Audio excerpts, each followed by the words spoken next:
को, हूती को, हिजबुल्लाह को पूरी तरह से नेस्तनाबूद करके ही शांत होगा।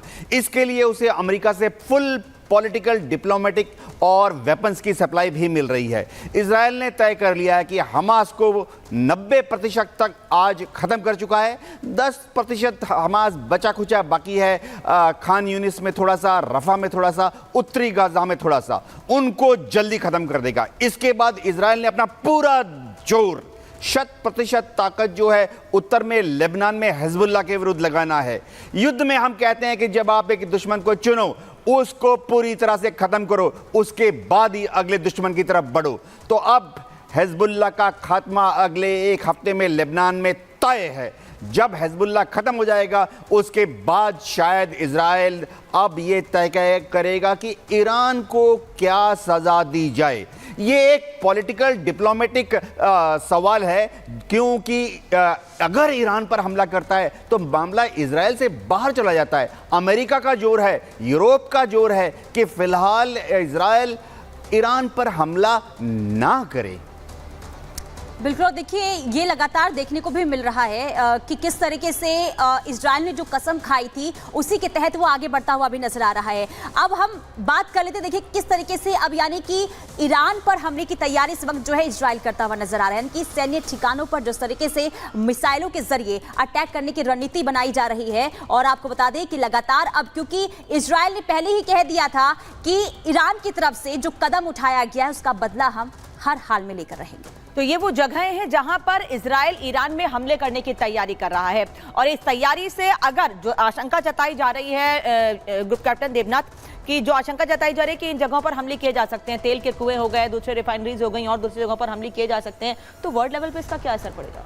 अगर ईरान के न्यूक्लियर पावर प्लांट्स पर इजराइल हमला करता है तो मामला वर्ल्ड वॉर 3 की तरफ चला जाएगा।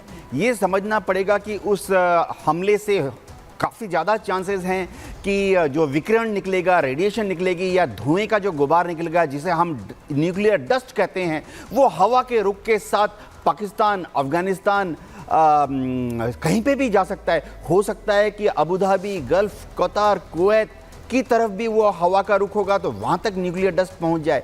ऐसे में दुनिया के जो जितने देश हैं, मुल्क हैं, उनके ऊपर असर पड़ेगा। आप सोचिए, एक कच्चा तेल जो कि पर्शियन गल्फ के किसी भी देश से, चाहे वो इराक हो, कुवैत हो, अबू धाबी हो, वहाँ से वो कच्चा तेल अगर यूरोप जा रहा है, जापान जा रहा है, तो और उसमें संदेह हो कि शायद उसमें कुछ उस जहाज पर या उसके कच्चे तेल में कुछ न्यूक्लियर डस्ट या न्यूक्लियर विकिरण का इफेक्ट हुआ है, तो वो कच्चा तेल कैसे जापान में इस्तेमाल होगा, वो कच्चा तेल किस तरह से यूरोप में इस्तेमाल होगा।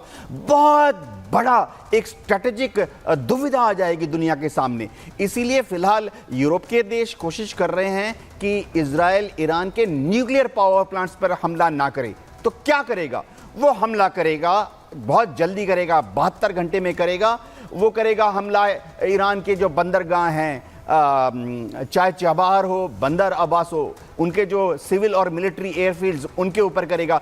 सबसे बड़ी बात है, ईरान का जो इंफ्रास्ट्रक्चर है उसके ऊपर हमला करेगा। जी बिल्कुल, लगातार देखिए जिस तरीके से अब परमाणु अटैक की तैयारी हो रही है और अगर ये होता है तो इसका असर जो है बहुत बड़ा देखने को मिल सकता है। अगली खबर क्या है, रुक कर लेते हैं महिमा का। बिल्कुल, देखिए एक तरफ आपको बड़ी खबर हम बता रहे थे कि इजराइल डिफेंस फोर्सेस की तरफ से बेरूत पे हमला किया गया, लेकिन एक और बड़ी खबर सामने आ रही है और अब खबर ये मिल रही है कि लेबनान ने भी इजराइल डिफेंस फोर्सेस पर हमला कर दिया, यानी कि इजराइल पर हमला कर दिया है, पलटवार पूरा कर रही है। लेबनान में जो हिजबुल्लाह के आतंकी लगातार पलटवार करते हुए नजर आ रहे हैं। एक और बड़ी खबर सामने आ रही है और ये बड़ी खबर है कि अब लेबनान देखिए लेबनान की तरफ से भी इजराइल पर रॉकेट्स दागे गए, इजराइल पर रॉकेट से हमला। ये बड़ी खबर इस वक्त आपकी टीवी स्क्रीन पर है। आपको जानकारी दे दें कि इजराइल पर भी रॉकेट्स दागे जा रहे हैं। करीब 20 रॉकेट दागे गए हैं इजराइल पर और ये रॉकेट लेबनान की तरफ से दागे गए। केफर व्रादिम इलाके पर ये 20 रॉकेट्स दागे गए और यहाँ पर आप देखेंगे कि इजराइल पर रॉकेट से हमला। ये तस्वीर आप देखिए, आग लगी कुछ गाड़ियों में, धुएं का गुबार आसमान तक जा पहुंचा है और एक जगह से दूसरी जगह पर, यानी कि एक देश दूसरे देश पर पलटवार वार कर रहा है। तो वहां पर लेबनान की तरफ से भी पलटवार पूरा किया जा रहा है। यहाँ पर आप देखेंगे कि इजराइल डिफेंस फोर्सेस जहां जो जितने भी आतंकी ठिकाने थे उनको नेस्तनाबूद करते हुए नजर आए, लेकिन अब यहाँ पर लेबनान की तरफ से भी पलटवार किया गया है। और अब देखिए तस्वीर आपको दिखा रहे हैं। ग्रुप कैप्टन देवनाथ, तस्वीरें जो मैंने दिखाई हैं, अभी महिमा ने दिखाई हैं, उस पर बात करना चाहूंगी। ये जो हमले हुए हैं किसकी तरफ से हुए हैं? जाहिर तौर पर ईरान ने तो नहीं किए हैं, हिजबुल्लाह, हमास या हुती विद्रोही? जी हाँ, अगर ये हमले उत्तर इजराइल पे हुए हैं तो ये जाहिर बात है कि हमला हिजबुल्लाह ने किया है। लेबनान की जो आर्मी है उस युद्ध में इजराइल के विरुद्ध कोई हमला नहीं कर रही है, क्योंकि बेरूत में जो सरकार है वो किसी भी तरह से इस युद्ध से बचना चाहती है। बेरूत की सरकार बहुत कमज़ोर है, उनमें इतना दम नहीं है कि वो अपनी आर्मी को आदेश दे कि इजराइल के ऊपर हमला करें। एक और चीज़ है, बेरूत में जो लेबनान की आर्मी है वो इतनी कमज़ोर है कि वो हिजबुल्लाह से भी लड़ नहीं सकती है। एक और चीज़, उनके पास जो हथियार हैं बेरूत में, जो लेबनान की आर्मी है उनके पास तो हिजबुल्लाह से भी कम हथियार हैं, तो वो कभी भी इजराइल के ऊपर हमला नहीं करेंगे। हाँ, वो क्या कोशिश करते हैं कि डिप्लोमेटिक बातचीत कर लें। मैं बेरूत की सरकार की बात कर रहा हूँ। वो कोशिश करते हैं कि डिप्लोमेटिक बात कर लें, हिजबुल्लाह को थोड़ा काम डाउन करने की कोशिश करें, लेकिन हिजबुल्लाह है कि वो बेरूत की सरकार के काबू में कभी नहीं आता है। जी,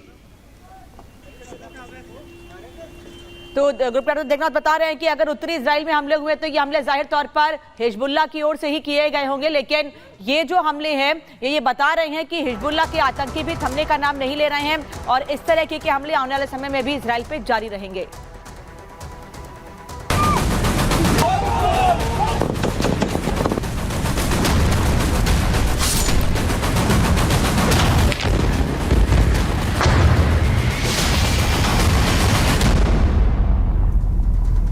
और चलिए बात करेंगे दिन 7 अक्टूबर, आतंकियों में डर, क्योंकि यहाँ पर अब खबर मिल रही है कि इजराइल डिफेंस फोर्सेस की तरफ से हमास के ठिकानों पर हमला किया गया, उत्तरी गाजा पर अटैक किया गया, ताबड़तोड़ हमले किए गए। कुछ तस्वीरें आपको दिखाएंगे रिपोर्ट के जरिए और आप देखिए कैसे अभी लगातार जो आतंकी ठिकाने उनको नेस्तनाबूद किया जा रहा है। तस्वीर आपको दिखाते पहले देखिए गाजा से तस्वीरें सामने आई। इजरायली सेना का हवाई हमला, जमीन से लेकर आसमान तक अटैक किए जा रहे हैं और यहाँ पर आप देखेंगे कि ये हवाई हमला इजराइल डिफेंस फोर्सेस ने किया है। गाजा की तस्वीरें आपको दिखा रहे हैं और ये जो खबर मिल रही है इस वक्त उत्तरी गाजा से, आपको ये बड़ी खबर हम बता रहे हैं जहां पर हमास के आतंकियों को निशाना बनाया गया। उत्तरी गाजा में इजराइल के हमले का एक नया वीडियो सामने आया।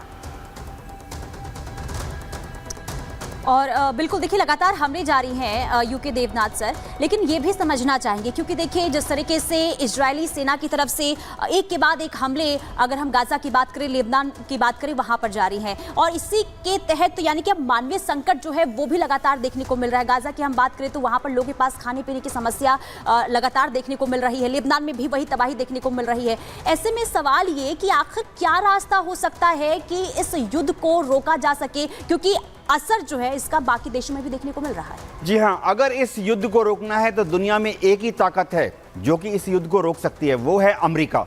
क्यों, मैं बताता हूँ। अमेरिका लगातार इजराइल को युद्धक सामग्री मुहैया करा रहा है। मैं आपको एक मोटा अंदेशा देता हूँ, अगर इजराइल अपने शत्रुओं के ऊपर आज की तारीख में आज सुबह 100 बॉम्ब्स फेंकता है तो इजराइल में महज 40 बॉम्ब हैं जो कि मेड इन इजराइल है, तो बाकी 60 बॉम्ब कहाँ से आ रहे हैं? बाकी जो 60 बॉम्ब्स इजराइल गिरा रहा है इस 100 बॉम्ब्स में से वो अमेरिका सप्लाई कर रहा है। यूएस एयरफोर्स की जो स्ट्रेटेजिक एयरलिफ्ट कमांड है, उनके जो C5A गैलेक्सी एयरक्राफ्ट है या C-17 ग्लोब मास्टर हैं, वो लगातार अमेरिका से या यूरोप में जो नेटो के युद्ध के लिए अमेरिका ने भंडारण किया है बॉम्ब्स का रूस के विरुद्ध लड़ने के लिए, वहां से इन जहाजों में भर के हर रोज बेंगाजी इंटरनेशनल